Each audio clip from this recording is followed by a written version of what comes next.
किसी का कोई स्कूल वाला जानने वाला है तो वो अपने एक स्कूल में कुछ ना कुछ इस तरह की एक क्लास, किसी तरीके से एक शख्स का वहाँ पे लेक्चर, हफ्ते में एक लेक्चर, कुछ तो एफर्ट शुरू करें ना।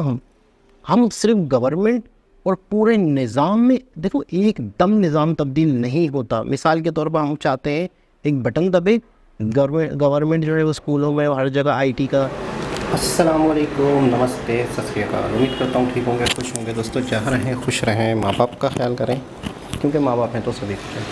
देखते हैं इस वीडियो में क्या है कि किसी ने ना जापान के प्रेसिडेंट से इंटरव्यू में कहा कि अब तो आपके पास इतनी टेक्नोलॉजी मॉडर्न आ गई है, तो आप अपना इंडिया जो नहीं अमेरिका से बदला क्यों नहीं ले लेते हिरोशिमा और नागासाकी का। उन्होंने कहा कि हम जीत चुके हुए हैं उनसे। उन्होंने कहा कैसे?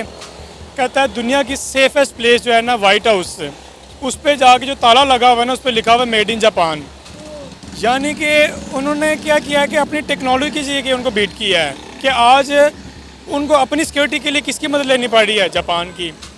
यही काम इंडिया ने भी किया है कि उन्होंने ये नहीं देखा कि यार हमने पाकिस्तान को हराना है, उन्होंने कहा कि हमने अपने आप को मजबूत करना है। एक तरह से अच्छी बात है कि एक तरह से आप स्पेस को बहुत करीब से देख रहे हैं और हमारे लिए हम अपने स्पेस के बारे में ज़्यादा जान पाएंगे इससे।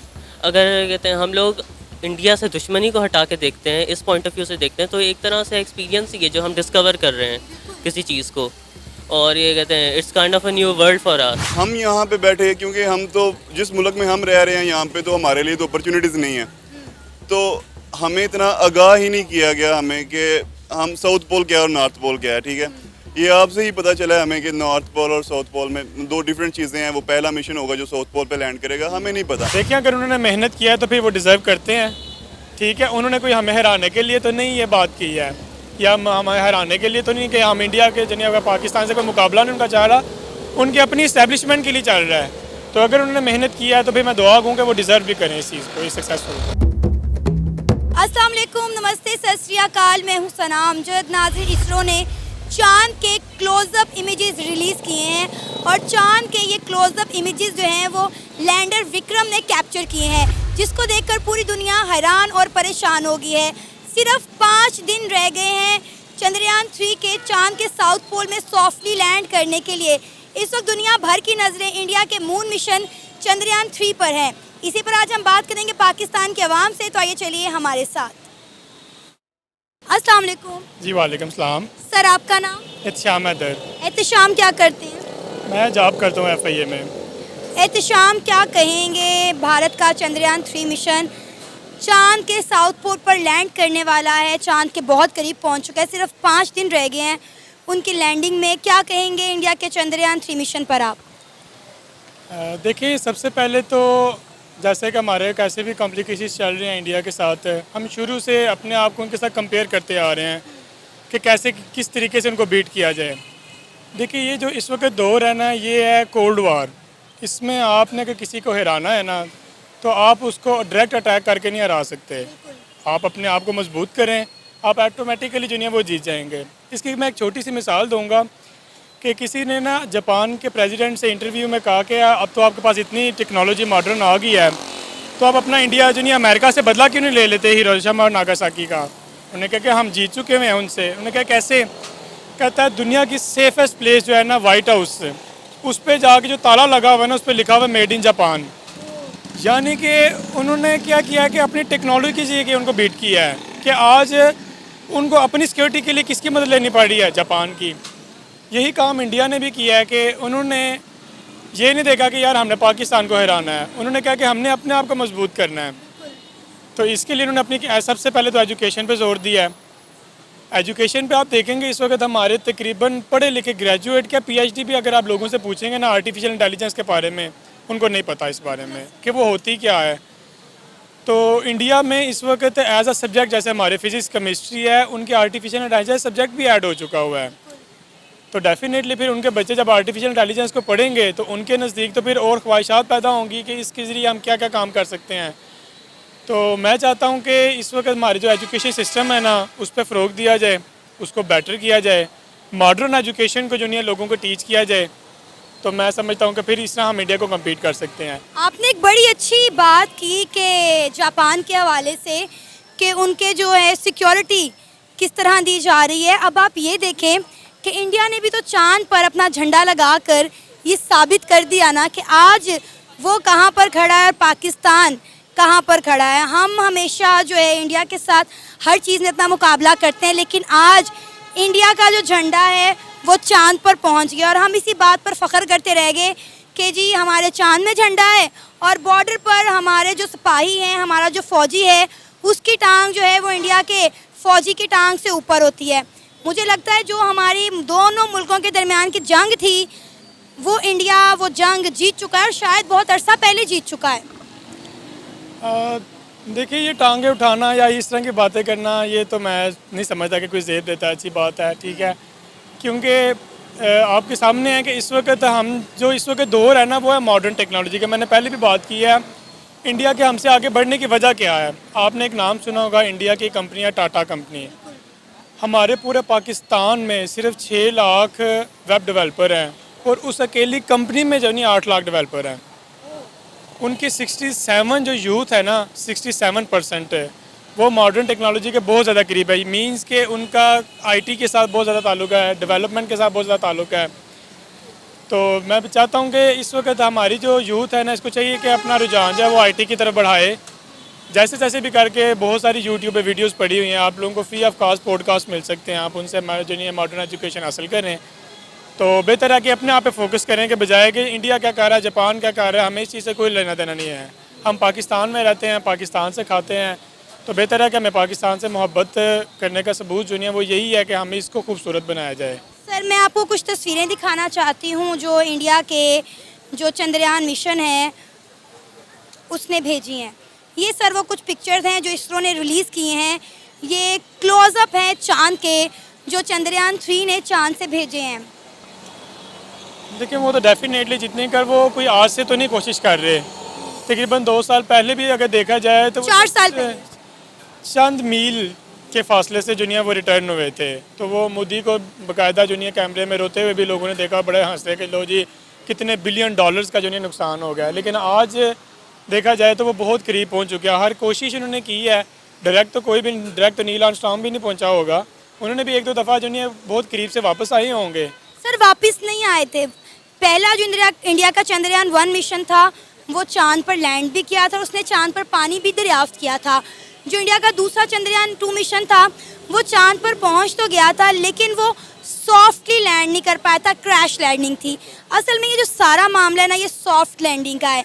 लेकिन इस दफ़ा जो है वो इंडिया चांद के साउथ पोल में जा रहा है और अगर इंडिया इस बार चांद के साउथ पोल पर सॉफ्टली लैंड कर पाता है इंडिया का ये चंद्रयान 3, तो आपको पता है इंडिया चांद के साउथ पोल पर जाने वाला पहला मुल्क बन जाएगा, क्योंकि अभी तक चांद के साउथ पोल पर कोई मुल्क नहीं गया।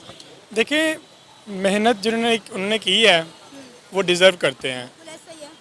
उन्होंने ये काम किस लिए किया है, डेफिनेटली अपने मुल्क का नाम रोशन करने के लिए किया है। आल्दो के बाद फ्यूचर में उनको बेनिफिट इसका होता है या नहीं होता, लेकिन उन्होंने अपने आप को शो तो करवाया कि हम इतनी क्रेडिबिलिटी रखते हैं कि देखिए हम चांद तक भी पहुंच गए हैं। तो वो डिज़र्व करते हैं, जिसके लिए मैं इंडिया को कांग्रेचुलेट करता हूँ। नो डाउट हमें भी ये कोशिश करनी चाहिए कि ज़रूरी नहीं कि जिस वक्त आप यौम तकबीर अब हमारा दिन मनाने का मकसद क्या है कि हमें ये मान लीजिए सॉरी उनका नाम क्या जो फोत हो गए हैं, doctor Abdul Qadeer Khan, sorry doctor Abdul Qadeer Khan ने एक डायरेक्शन हमें दे दी है, इंडिकेशन दे दी है। आगे उस इंडिकेशन को मज़ीद जो नहीं है उस पर अमल करना, उसको जो नहीं है एक्सपोज करना, वो हमारा अपना काम है। तो मेरी पाकिस्तान से रिक्वेस्ट है कि बजाय के रटा सिस्टम अपनाने के आप बेशक एक लाइन ही क्यों ना याद करें, लेकिन उसको समझ के लाइन को याद करें। देखिए, स्कूलों की जिम्मेदारी भी बनती है, यूनिवर्सिटीज़ की जिम्मेदारी भी बनती है कि बच्चों को प्रैक्टिकल एजुकेशन की तरफ लेकर आएँ। हम प्रैक्टिकल की तरफ तो आते ही नहीं है ना। देखिए, सबसे मैं यही तो बात आपको कहने की कोशिश कर रहा हूँ कि देखिए एक बच्चा जिसको एक चीज़ के बारे में पता ही नहीं है, मैं कह रहा हूँ कि इस वक्त पाकिस्तान में 99% यूथ ऐसी है जिसको आर्टिफिशियल इंटेलिजेंस के बारे में पता ही नहीं, तो वो रिसर्च कैसे करेंगे उस पर। तो ये टीचर्स का वैसे काम है कि उनको मॉडर्न एजुकेशन के बारे में जो नहीं है बताया जाए उनको, ताकि जिस चीज़ के बारे में बच्चे को पता ही नहीं होगा तो उसका ध्यान भी इस तरफ कभी नहीं जाएगा। तो जिस तरह उसका ध्यान जाना शुरू होगा, वो मॉडर्न एजुकेशन देखेगा, उसको पता है कि यार दुनिया में ये काम हो रहा है, तो फिर उसका भी ध्यान, उसके अंदर भी एक शौक़ पैदा होगा कि काश मैं भी ये वाला काम करूँ। अभी जी जनाब, भाई ने डॉक्टर कदीर ख़ान का जिक्र किया, भाई ने एजुकेशन डिपार्ट का जिक्र किया कि उनकी ज़िम्मेदारी है, उनका फ़र्ज़ है एक और भाई थे जिनका छोटा सा क्लिप चला था, जिन्होंने ये कहा कि हमारे हुक्मरान, हमारा तालीमी निज़ाम, मतलब मैंने अक्सर नोट किया है कि हम बड़ी खूबसूरती से बच जाते हैं। हम अपने आप को बड़ी खूबसूरती से ब्लेम नहीं देते कि हमारा तो कसूर ही नहीं है, हमें तो पता ही नहीं है, हम तो जानते ही नहीं हैं। काफ़ी हद तक ये बात सही भी है, लेकिन अब ये दुनिया चेंज हो चुकी है। अब बाउंड्री नहीं है कंट्रीज़ के दरमियान में, इंटरनेट की वजह से बाउंड्रीज़ नहीं है। हर एजुकेशन, हर टेक्नोलॉजी सबके पास मौजूद है। आज भी अगर हम कुछ नहीं करते, आज भी हम AI को इस्तेमाल नहीं करते, आज भी हम ChatGPT का इस्तेमाल नहीं करते, आज भी हम सॉफ्टवेयर नहीं बनाते, अब किसी यूनिवर्सिटी में सॉफ्टवेयर सिखाया जाए या ना सिखाया जाए, लेकिन आपको पूरी दुनिया में इंटरनेट में कोर्सेज मौजूद है, यूट्यूब भरा पड़ा है। फिर हम कहते हैं नहीं यार हमारे तालीमी निज़ाम कहीं, देखिए काफ़ी हद तक वो चीज़ अपनी जगह है, लेकिन अब तो सारी चीज़ें खुल के सामने आ चुकी हैं, अब तो दुनिया को पता चल चुका है। अब भी अगर हम दूसरों पे ब्लेम करें कि हम इसलिए पीछे रह गए कि हमें पीछे रखा गया है, वही वाली बात होती है ना कि नाचना ना आए तो आंगन टेढ़ा, यानी कि मुझे नाचना नहीं आता तो ये ज़मीन ही टेढ़ी है, मैंने आज तरक्की नहीं की। देखिए ब्लेम करने वाले कभी ज़िंदगी में तरक्की करते ही नहीं है। आज फ़र्ज़ करते हैं हर शख्स का एक ज़िम्मेदारी है, हर शख्स का एक अपने कंट्री से मोहब्बत करने का एक कहीं ना कहीं कोई ना कोई एक रोल होना चाहिए। तो मैं समझता हूँ फ़र्ज़ करते हैं ये भाई खड़े हुए, दूसरे भाई खड़े हुए, तीसरे हैं, चौथे हैं, कोई क्या कर रहा है, कहीं ना कहीं हम अवेयरनेस दें, कहीं ना कहीं हम लोगों को बताएं, कहीं ना कहीं हम लोगों को सिखाएं, कहीं ना कहीं स्कूल, अगर किसी का कोई स्कूल वाला जानने वाला है तो वो अपने एक स्कूल में कुछ ना कुछ इस तरह की एक क्लास, किसी तरीके से एक शख्स का वहाँ पे लेक्चर, हफ्ते में एक लेक्चर, कुछ तो एफर्ट शुरू करें ना। हम सिर्फ गवर्नमेंट और पूरे निज़ाम में, देखो एकदम निज़ाम तब्दील नहीं होता। मिसाल के तौर पर हम चाहते हैं एक बटन दबे, गवर्नमेंट जो है वो स्कूलों में हर जगह IT का और AI के हवाले से क्लासेस शुरू हो जाए, तो ऐसा नहीं होगा। आहिस्ता होगा, इंडिविजुअली हर एक स्कूल वाला, कोई एक स्कूल वाला करेगा तो उसको देख के दूसरा भी करेगा, तीसरा भी करेगा, चौथा भी करेगा, तो वक्त के साथ साथ एक चीज़ की अवेयरनेस और बढ़ेगी। एक वक्त ऐसा आएगा कि गवर्नमेंट को ये रियलाइज़ होगा कि नहीं यार, अब IT एक सब्जेक्ट के तौर पे ज़रूरी है। अब ये IT इंस्टीट्यूट IT के हवाले से यूनिवर्सिटीज़ बननी चाहिए, तो एक वक्त ऐसा आएगा। लेकिन अभी अवेयरनेस नहीं है, तो इसका ये मतलब नहीं है कि हम सिर्फ आंखें बंद करके और बस कि अब हम भाग दौड़, अब जब तक हम अपने हाथ पैर नहीं चलाएंगे तो कुछ भी नहीं होगा। तो डॉक्टर अब्दुल कदीर ख़ान का जिक्र किया, तो उनके साथ हमने क्या किया मैं और आप अच्छी तरह जानते हैं। उन्होंने कहा मेरी बहुत बड़ी गलती हुई, मुझसे बहुत बड़ी गलती हुई कि पाकिस्तान को एटमी ताकत बनाया। यकीन करें, बस बाकायदा उन्होंने उनकी डेथ से पहले उनके इंटरव्यूज़ में बाकायदा उन्होंने कहा कि ये मेरी बहुत बड़ी गलती हुई, इस कौम में वफ़ा नहीं है। उनके इंटरव्यूज़ पढ़े हुए यूट्यूब पर आप देख सकते हैं। और दूसरी तरफ इंडिया में जो साइंटिस्ट है इनको मुल्क का सदर बना दिया जाता है, उनको प्रेसिडेंट बना दिया जाता है, उनको मज़ीद रिस्पेक्ट दी जाती है रिटायरमेंट के बाद। और यहाँ पर वो सड़कों पे बैठे हुए, तो उनके आखिरी हालात, आखिरी वक्त उनका बहुत बुरे गुजरा था हमारे साइंटिस्ट का।